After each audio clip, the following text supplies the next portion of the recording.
My name is Karl Marx, and I was born into a world where inequality, exploitation, and suffering were accepted as natural facts of life. But I was not content to accept them. My life was a struggle against the forces that sought to bind humanity in chains of oppression and ignorance. And though I did not live to see the world transformed as I had hoped, my ideas continue to inspire those who fight for a future free of class, exploitation, and alienation. This is my story, a journey through the intellectual and political landscape of the 19th century, a time when capitalism was reshaping society, and when I dedicated myself to understanding its inner workings so that it might one day be overthrown. I was born on May 5, 1818, in the town of Trier in what was then part of the Prussian Rhineland. My family was comfortable, middle class, and of Jewish descent, though my father converted to Lutheranism for pragmatic reasons to avoid the restrictions placed on Jews. My early years were marked by the values of Enlightenment rationalism and liberalism, which my father, Heinrich Marx, instilled in me. He was a lawyer, a man of letters who respected the French Revolution's ideals of liberty, equality, and fraternity, though he was cautious in his advocacy. I was a curious and rebellious child, always eager to challenge the ideas I encountered. My education began in Trier, and later I studied at the University of Bonn. But it was not until I enrolled at the University of Berlin in 1836 that my intellectual journey truly began. In Berlin, I encountered the ideas of the German philosopher Georg Wilhelm Friedrich Hegel, whose dialectical method, the process of understanding the world through contradictions and their resolution, captivated me. At first, I joined the Young Hegelians, a group of radical thinkers who sought to apply Hegel's ideas to critique religion and the Prussian state. But over time, I would come to see the limitations of Hegel's idealism, and I would take his dialectical method in a new direction. In Berlin, I also met the woman who would become the love of my life and my lifelong partner in struggle, Jenny von Westphalen. Jenny came from an aristocratic family, but she was as radical in her thinking as I was.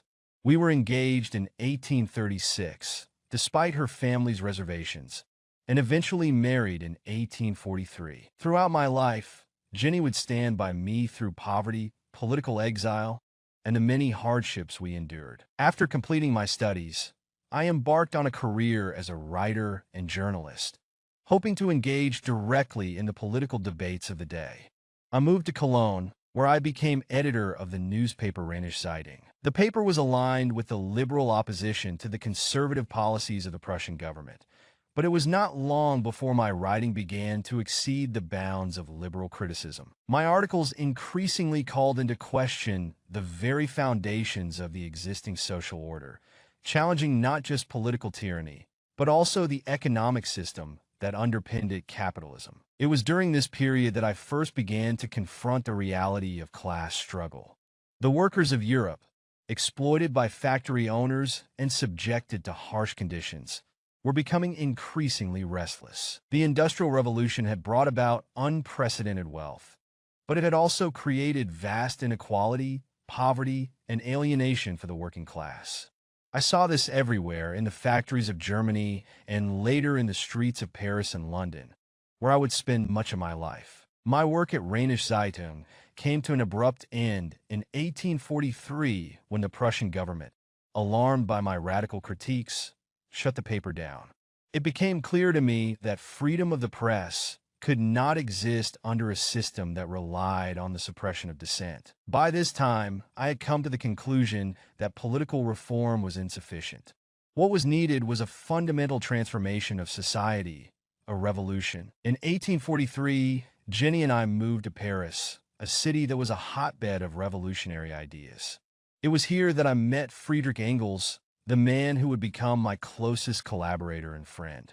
Engels was the son of a wealthy industrialist, but he had seen firsthand the brutal conditions faced by workers in his father's factories in Manchester, England. His experiences had led him to embrace socialism, and when we met, we found that we shared a deep desire to understand the forces that shaped the capitalist world and how they might be overturned. Engels and I began collaborating on a series of works that would lay the foundation for what would later be called Marxism.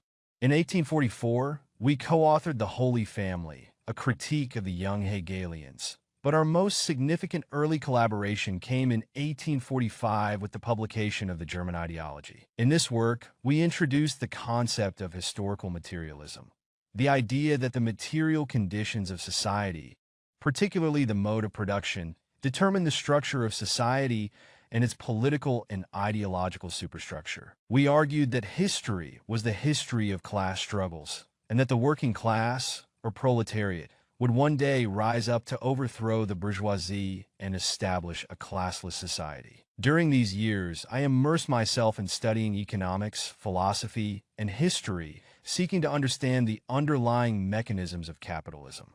I was increasingly convinced that capitalism was inherently exploitative, that it created wealth for the few at the expense of the many, and that it alienated workers from the fruits of their labor. My studies would culminate decades later in my magnum opus, Das Kapital. In 1847, Engels and I were approached by the Communist League, a group of radical workers and intellectuals, to draft a statement of their principles. The result was the Communist Manifesto, published in 1848, a short but powerful document that called for the overthrow of capitalism and the establishment of a socialist society. In it, we famously declared that the history of all hitherto existing society is the history of class struggles, and called on the workers of the world to unite. The manifesto was written at a time of great upheaval. 1848 saw revolutions break out across Europe, as workers and middle-class liberals alike rose up against monarchies and feudal systems in favor of democracy and social change. For a moment, it seemed as though the old order was crumbling, and that a new, more just society might emerge. But the revolutions of 1848 were ultimately defeated, and reactionary forces reasserted control across the continent. I was forced to flee from Paris to Brussels, and then to London, where I would spend the rest of my life in exile. The failure of the revolutions of 1848 was a bitter disappointment, but it only strengthened my conviction that capitalism could not be reformed from within. It had to be overthrown by the working class. My years in London were marked by personal hardship. Jenny and I, along with our children, lived in dire poverty. At times, we could barely afford to eat, and 3 of our children died from illness and malnutrition.